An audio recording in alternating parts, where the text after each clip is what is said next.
Školy zývali prázdnotou. Podniky boli zatvorené. Bohoslužby sa neslúžili a ľudia mali tendenciu zneužívať návykové látky na nevídanej úrovni. Ich zdravie sa zhoršovalo. Všetko sa rozpadalo. Reťazce boli zničené, ľudia boli odlúčení od svojich blízkych. Nemohli cestovať, nemohli sa konať svadby ani pohreby. Hlavným a jediným záujmom médií bolo hovoriť o nebezpečenstve samotného covidu. Katastrofu všade okolo nás ignorovali. Štandardné postupy riadenia pandémie prijaté a jasne definované už v roku 2006 uvádzali: lockdowny sú škodlivé a majú deštruktívny účinok. Nie sú účinné pri zastavení šírenia vzduchom prenosných vírusov. Výslovne neodporúčali zatváranie škôl ani karantény, no toto odporúčanie úrady ignorovali.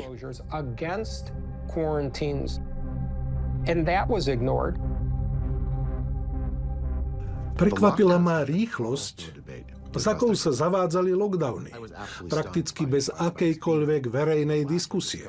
V tom čase sme totiž ešte nemali dostatok dát na to, aby sme mohli empiricky posúdiť, či boli tieto opatrenia opodstatnené. Potrebovali sme rozsiahlejšiu štúdiu na úrovni celej populácie, aby sme pochopili skutočný rozsah a smrteľnosť choroby. Okres Santa Clara, Kalifornia. Cieľom štúdie v okrese Santa Clara bolo zistiť skutočný rozsah ochorenia v populácii, koľko ľudí ho už prekonalo a stanoviť mieru úmrtnosti na infekciu, čiže koľko nakazených ľudí na ňu aj zomrelo. Získané údaje mali pomôcť lepšie odhadnúť celkový počet infikovaných a úmrtí spojených s touto chorobou. Štúdia séroprevalencie v okrese Santa Clara, realizovaná v marci a apríli 2020, bola prelomová, lebo odobrali vzorky krvi viac ako 3300 dobrovoľníkom. Na túto štúdiu sme stavili úplne všetko. Jej výsledky ukázali, že miera úmrtnosti na COVID v Santa Clare dosiahla 0,2 až 0,3 %. 99,7 % nakazených prežilo. To je fakt. Choroba nebola až taká smrteľná. Bola 10-krát menej smrteľná, než odhadovali. Štúdia nám poskytla prelomovú odpoveď a poukázala na dôsledky politiky lockdownov, ktorú sme zaviedli. Po zverejnení výsledkov štúdie som cítil, že svet sa na nás pozerá. Volalo mi veľa novinárov, z vedeckých aj bežných redakcií. Žiadosti o rozhovory prichádzali zo všetkých strán. Celý svet sa zameral na výsledky našej štúdie. Novinárka Stephanie Lyonová zo spravodajského portálu BuzzFeed vo svojom článku tvrdila, že v štúdii sme použili nepresné a absolútne nevhodné testovacie postupy. Naznačila, že výsledky štúdie sme nejakým spôsobom zmanipulovali, čo viedlo k nesprávnym a nebezpečným záverom. Mňa a ostatných autorov štúdie začali vyšetrovať na Stanfordskej univerzite. Celé mesiace ma trápili úzkosti a neistota, čo bude s mojou akademickou kariérou.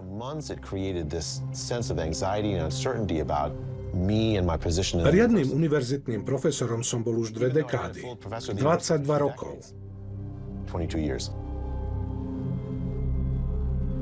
Bola to traumatizujúca a stresujúca skúsenosť, zvlášť keď som musel čeliť falošným obvineniam z konfliktu záujmov. Nakoniec sa však potvrdilo, že sme nepochybili a že sme nevinní. Podľa môjho názoru, Stephanie Lyová zneužila svoje postavenie novinárky a namiesto objektívneho informovania sa pokúsila urobiť z nás zloduchov. Keby mali úrady verejného zdravia k dispozícii výsledky v pôvodnej podobe na základe predošlých predložených údajov, by museli ukončiť politiku lockdownov. Množstvo neskorších štúdií potvrdilo naše zistenia, no nemali takmer žiadnu publicitu. Stanovisko členov. Queen's Park. Toronto, Kanada. Poslanec za York Centrum. Ďakujem, pán predsedajúci. Chcel by som sa podeliť o veľmi zaujímavú správu. Od júna 2018 do mája 2022 som bol poslancom provinčného parlamentu v provincii Ontario a predseda parlamentného justičného výboru. Čoraz viac sa hovorilo o vedľajších škodách lockdownu. Volali mi rodičia, že ich deti sa odcudzili a nejedia, alebo naopak prejedajú sa. Čoraz viac sa hovorilo o stúpajúcom počte prípadov sebapoškodzovania. Čoraz viac sa hovorilo o predávkovaní. Stále mi vyzváňal telefón. 15. januára 2021 som premiérovi poslal otvorený list a požiadal som ho, aby zdravotnícke úrady pri rozhodovaní zohľadnili vedľajšie škody lockdownov. Poslanec Roman Baber zverejnil list adresovaný premiérovi Dougovi Fordovi, v ktorom napísal: spôsobuje to lavínu samovrážd, predávkovaní, bankrotov, rozvodov a má to nezmerateľný dosah na deti. Deň na to, asi o 9 ráno, mi prišla správa, že ma vyhodili z ontárijského progresívneho konzervatívneho klubu a že budem pôsobiť ako nezaradený poslanec. Premiér konal rýchlo. Pán Baber je s okamžitou platnosťou vylúčený z poslaneckého klubu progresívnych konzervatívcov a opätovne sa nebude môcť uchádzať o členstvo v klube. Prvé dáta získané po jarnom zatvorení škôl a zavedení lockdownov naznačili obrovský nárast samovražedných myšlienok. Počas prvých 2 mesiacov izolácie v dôsledku uzatvorenia škôl v Spojených štátoch zvažoval samovraždu každý 4. vysokoškolák. Nemá to súvislosť s vírusom ako takým, ale s izoláciou v dôsledku lockdownov. Ľudia sa rozhodli. Vírus, ktorý 99% populácie vážne neublíži, za každú cenu zastavíme. Univerzitná nemocnica McMaster, Hamilton, Ontario. Pracovala som na pediatrii. Keď udrel COVID, asi 70 až 80% práce na oddelení súviselo s detskými infekčnými chorobami. Takmer okamžite bolo jasné, že pri covide deti neboli vážne ohrozenou skupinou. Oddelenie bolo poloprázdne. Nemali sme veľa prípadov. Veľmi dlho platilo, že každý, kto prišiel do nemocnice, musel podstúpiť test na COVID. Ak niekoho hospitalizovali napríklad s akútnym zápalom slepého čreva a náhodou mal pozitívny test na COVID, primárnou príčinou hospitalizácie bol zápal slepého čreva, čo s covidom v podstate nijak nesúviselo. No aj napriek tomu sa každý pozitívny prípad evidoval ako hospitalizácia pre COVID. Predstavitelia zdravotníckych úradov sa rozhodli, že neexistuje nič dôležitejšie a nebezpečnejšie ako COVID. To bola obrovská chyba.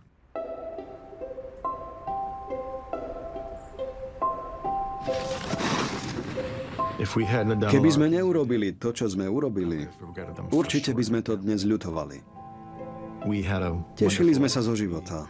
Vážili sme si obyčajné veci. Veľa sme športovali. Kai a Vea obaja sa intenzívne venovali snowboardingu a futbalu. Boli sme veľmi vďační za všetko, čo sme mohli robiť spolu ako rodina.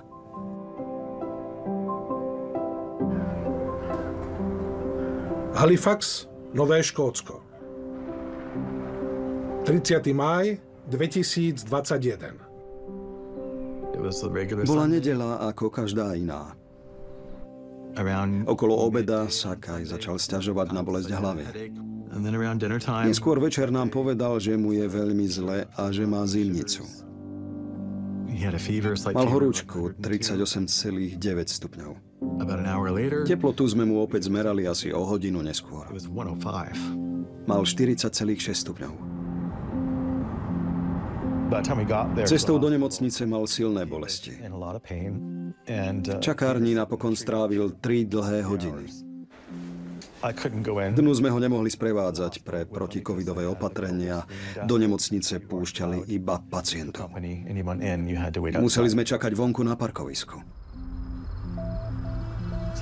Okolo polnoci ho lekár konečne vyšetril. Netrvalo to však dlho a po 10 minútach ho poslali preč. Urobili mu test na COVID, odobrali krv a pustili ho domov. Po príchode domov sme sa snažili, aby zaspal a načerpal sily. Ale jeho stav sa postupne zhoršoval. Keď začal vracať, vyľakali sme sa a povedali sme si, že sa musíme vrátiť na pohotovosť. Zavolali sme záchranku. Záchranári ho vyšetrili, skontrolovali mu základné životné funkcie a dýchanie. Záver znel, že Kaja nesmú previesť do nemocnice, pretože má pozitívny test na COVID. Ak ste pozitívne testovaní na COVID, nemôžete ísť k lekárovi. Po odchode záchranárov sa Kajov stav stále zhoršoval. Naložili sme ho do auta a odviezli sme ho späť na pohotovosť. Veľmi trpel. Blúznil. Zdravotnej sestre na príjme nedokázal jasne opísať, prečo prišiel už druhý raz na pohotovosť. Kaj čaká vnútri na pohotovosti a my sedíme na parkovisku. A zrazu ho uvidíme, ako vychádza von. S manželkou sme obaja boli v šoku.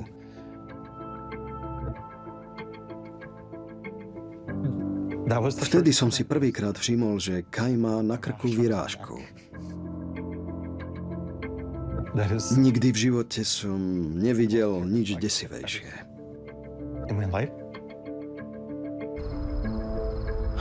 Bežal som dovnútra na pohotovosť a zastavil som sestru.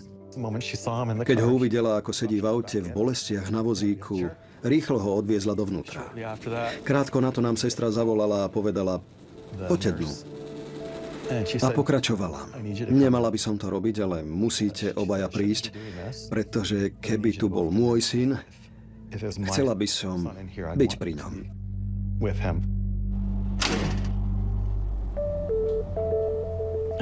Keď sme tam prišli, povedali nám, že ho musia uviezť do kómy. Pravdepodobne ide o meningitídu.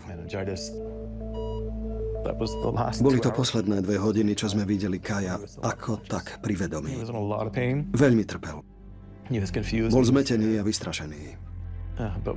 Ale aspoň sme sa s ním mohli rozprávať a povedať mu, že sme pri ňom.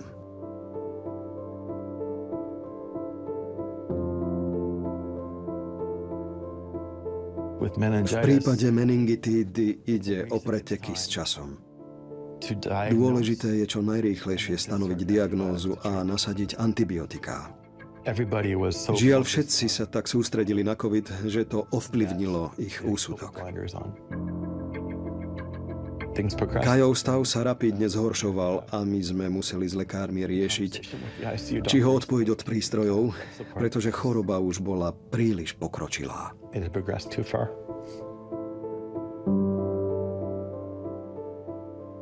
Toto by nemal zažiť žiaden rodič.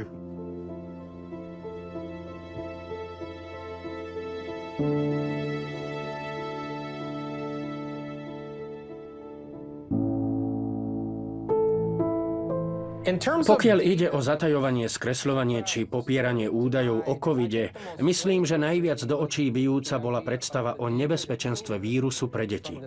Riziko pre zdravé deti bolo veľmi nízke. Vedelo sa o tom, bolo to dokázané a dokonca to jasne vyplývalo z našich údajov z jary 2020. No aj tak sa v televízii, na sociálnych sieťach a v rámci pracovnej skupiny našli vystrašení experti, ktorí to popierali.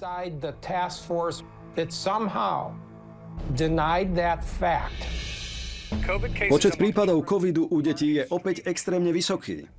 Rastúce obavy o najmladšie obete covidu. Početné úmrtia detí farebnej pleti na covid. Toto zabíja deti v takej miere, ktorá ďaleko prekonáva aj tie najhoršie roky so silnou chrípkou. Úplne ma šokovalo, že po zatvorení škôl, čo prerušilo socializáciu detí, sme ich navyše vnímali ako šíriteľov chorôb. Sme naozaj spoločnosť, ktorá je zo strachu z nákazy schopná obetovať budúcnosť vlastných detí.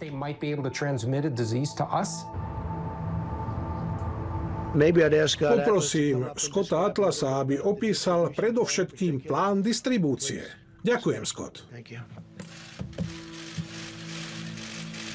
Dobre, ďakujem, pán prezident. Prezident ma požiadal, aby som sa stal jeho poradcom počas najväčšej zdravotnej krízy storočia. Jednou z mojich úloh bolo vzdelávať ľudí, lebo dostatok informácií zabráni panike.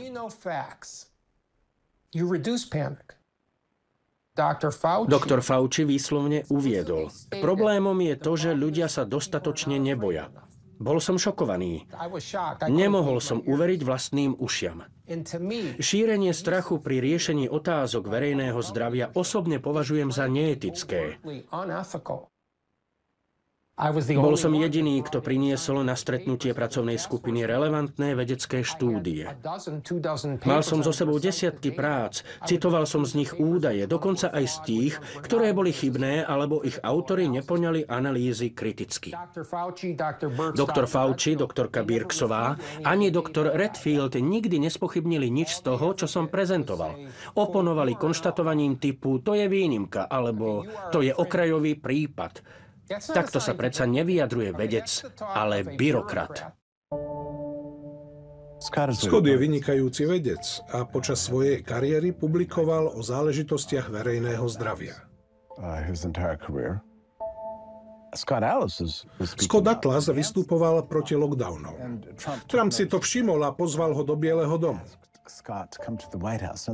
Nastal zlomový moment, lebo Fauci dovtedy pred Trumpom zámerne zamlčoval alternatívne názory.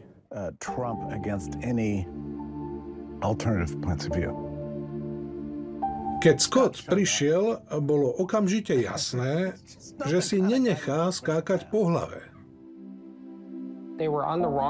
Vydali sa nesprávnym smerom. Prijaté opatrenia nechránili ľudí v ohrození. Nezastavovali šírenie infekcie a zároveň škodili tým, ktorí boli vystavení len malému riziku. Washingtonské prostredie je úprimne povedané opovrhnutiahodné. Nebol som pripravený na to, že ľudia na najvyšších pozíciách sú nielen nekompetentní, ale navyše im chýba akýkoľvek charakter. Zaujímalo ich len to, aby si udržali svoju pozíciu, funkciu a slávu. Tieto veci mi boli úplne cudzie.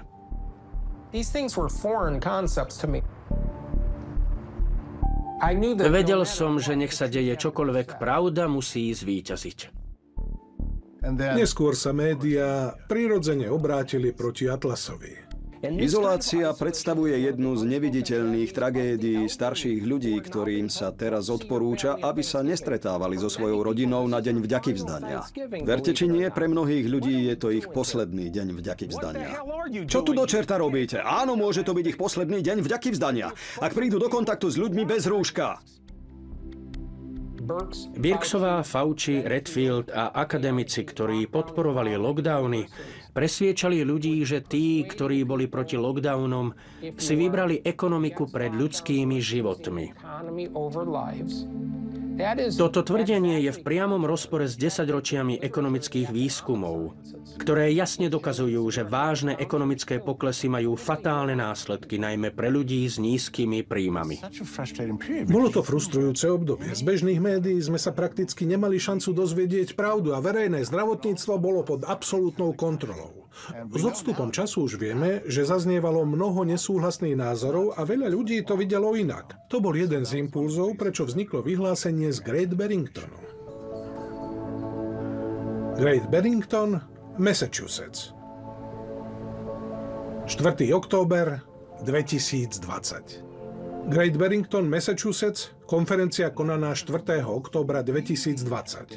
Pozvali sme Sunetru Guptovú, poprednú epidemiologičku z Oxfordu, ktorá sa všeobecne považuje za najväčšiu teoretičku infekčných chorôb na svete. Ďalej sme pozvali Martina Kaldorfa, profesora z Harvardu a svetovo uznávaného bioštatistika a doktora Jaya Bhattacharya. Skupina viac ako 40 epidemiológov a vedcov v oblasti verejného zdravia z celého sveta tvrdí, že odmietajú vypínanie ekonomík, aby spomalili šírenie covidu. Myšlienku pretavili do podoby vyhlásenia. Mysleli sme si, že sa stretneme ako traja vedci a spoločne podpíšeme vyhlásenie, v ktorom naliehavo žiadame, aby svet začal uvažovať o odlišnom prístupe. Hlavný politický návrh vo vyhlásení z Great Barringtonu sa týkal cielenej ochrany starších ľudí. Signatári vyhlásenia vyzývali na otvorenie škôl a zrušenie lockdownov, ktoré mohli spôsobiť menej zraniteľným skupinám obyvateľstva vážne a nezvratné škody. A tu sa to všetko začalo. Len 4 dni potom, čo sme zverejnili vyhlásenie, Francis Collins, riaditeľ Národného inštitútu zdravia, mimochodom človek, ktorého som vždy uznával a obdivoval, poslal mail svojmu podriadenému Tonymu Faucimu. Vyzval ho na rázne verejné odmietnutie základných myšlienok vyhlásenia a zdôraznil, že za koncepciou kolektívnej imunity stáli len traja okrajoví epidemiológovia. Tony Fauci poskytol množstvo rozhovorov, kde ma obviňoval z toho, že chcem, aby sa vírus rozširoval. Myšlienka nekontrolovateľného šírenia vírusu, aby si všetci vytvorili imunitu a dosiahli sme kolektívnu imunitu, je úprimne povedané nezmysel. Takýto prístup by bol katastrofálny. Keď sa mienkotvorné médiá konečne rozhodli pokryť túto tému, zvolili si deštruktívny prístup. Vyhlásenie zredukovali na návrh nechať vírus voľne sa šíriť v záujme kolektívnej imunity. Jednoducho necháme každého žiť, a kto zomrie, zomrie. Je to riskantný a nefunkčný návrh, nepodložený vedeckými dôkazmi.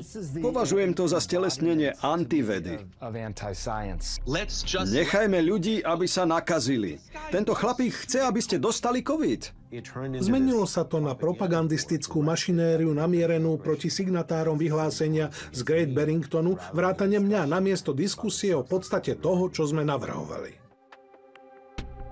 Vyhlásenie podpísalo takmer 1 milión ľudí, vrátane 10 000 lekárov, epidemiológov a vedcov.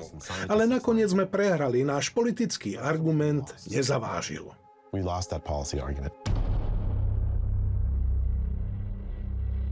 Úloha človeka, ktorý sa verejne vyjadruje, je omnoho komplexnejšia, než len prednášať fakty a hovoriť pravdu. Možno ešte dôležitejšie je povzbudiť ostatných, aby sa ozvali. Dostupné údaje totiž naznačujú, že len málo kto je ochotný vystaviť sa prejavom nenávisti, závisti či vyhrážkam smrťou, s akými sa stretávame dnes. Október 2022, Bedek, Nové Škótsko, Kanada. Zdravotníci z celého sveta sa zhromaždili v Bedeku v Novom Škótsku na prvej konferencii o slobode prejavu v medicíne. Všetkým vám ďakujem, že ste prišli. Ceníme si to. Sú medzi vami študenti, učitelia, farmaceuti, pediatri, prírodní liečitelia, chiropraktici, zdravotné sestry, lekári, právnici a veľa znepokojených občanov. Zišlo sa tu celé politické spektrum a je mi jasné, že v mnohých záležitostiach by sme nenašli spoločnú reč. Všetci sa však zhodujeme na tom, že je potrebná slobodná diskusia.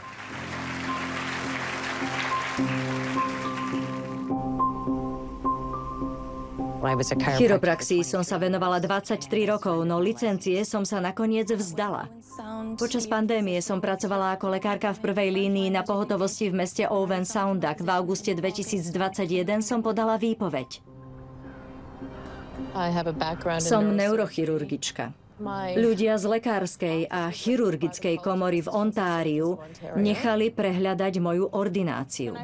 Keď som na internete začala hovoriť a písať o svojich skúsenostiach z domova dôchodcov, jednoducho ma prepustili. Pracoval som ako hlavný lekár na 13 pohotovostiach a centrách urgentnej medicíny. Šéfoval som pohotovostiam vo východnej oblasti. V rádiu CBC v Sydney som často otvorene vyjadroval svoje názory. Netajil som sa tým, že zatváranie škôl považujem za chybu a úplne novú vakcínu, o ktorej nič nevieme, za značné riziko.